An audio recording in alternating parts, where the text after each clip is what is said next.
Toms Grēviņš savu pirmo diskoteiku nospēlējis 7. klasē klases vakarā un jau tad sapratis, ka ar mūzikas palīdzību kustināt cilvēku gurnas viņam ļoti patīk.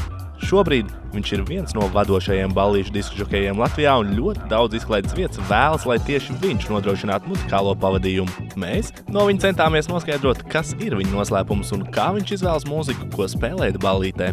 Jebkura grupa, kas ierodās uz šādiem vai tādiem dančiem, vai kuriem to var kaut vai ļoti labi novērot lielu uzņēmumu Ziemassvētku ballēs, cilvēkiem ļoti patīk mūzika, ko viņi atpazīst.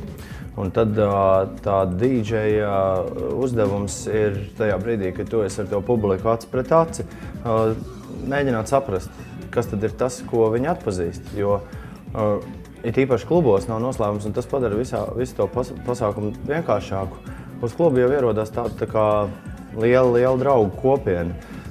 Vienu konkrētu vietu apmeklē tie cilvēki, kuriem ir kopīgas intereses. Uz diskotēku cilvēki nenāk uzzināt par jaunām lietām. Viņi nāk noprovēt tās, kuras viņi jau zina. Toms atzīst, ka atšķirības starp Rīgas klubiem un vietām citās Latvijas pilsētās esot manām. Tomēr viņam galvenais ir, lai cilvēks pēc ballītes ir apmierināts.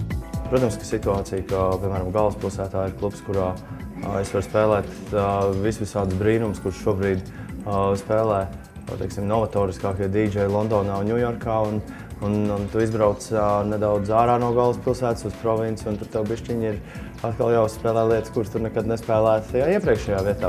Tāpat Toms mums atklāja kādu savu noslēpumu, kur iesaka ikvienam jaunajam ziķerim, kurš ir nolēms izklaidēt publiku ar sevis spēlēt mūziku.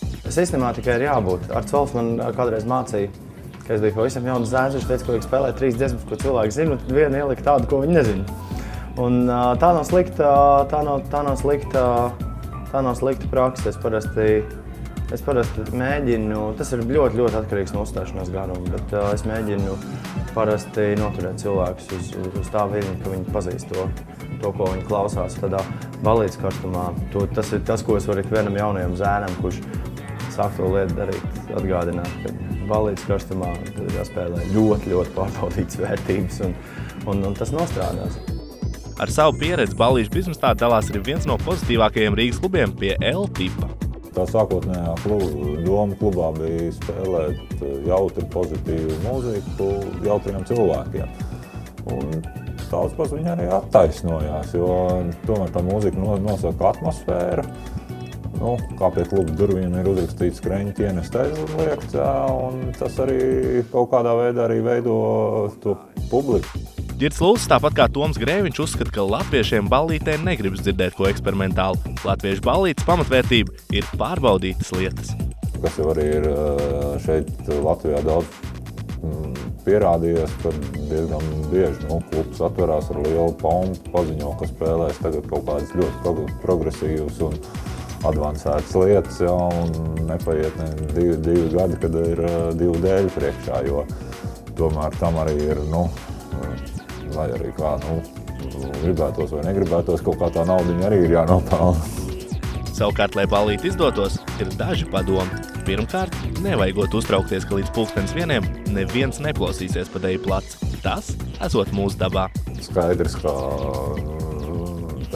latvietis ļoti ātrāk pa 11:00 negrib dejot. 2:00 viņam apnīk apmeklēt bāru, tad 4:00 viņš atkal pamostās, ka varētu aiziet vēlreiz. Un tā, ir jau tādas lietas, kas jāzina tīri no mūzikas. Protams, ir tā, ka pārāk skaļu mūziku arī spēlēt nevar, tā, ka traucē, jo tas arī rada kaut kādas negatīvas emocijas, un cilvēkam varbūt viņš aizies no tā kluba un viņš domās, kaut kas nepatīk, bet viņš nevarēs tā tīri izskaidrot uzreiz, kas. Ja spēlē ātrāka mūziku, tad tīri ritma bīdz ziņā. Tad it kā ir lielāks dzērienu patēriņš bārā, bet tas jau ir, nevienmēr arī tas ir noteicoši. Tad kā tur īsti ir? Latvieši māk ballēties? Latvieši? Protams, māk. Varbūt viņi pat dažbrīd kautrējās.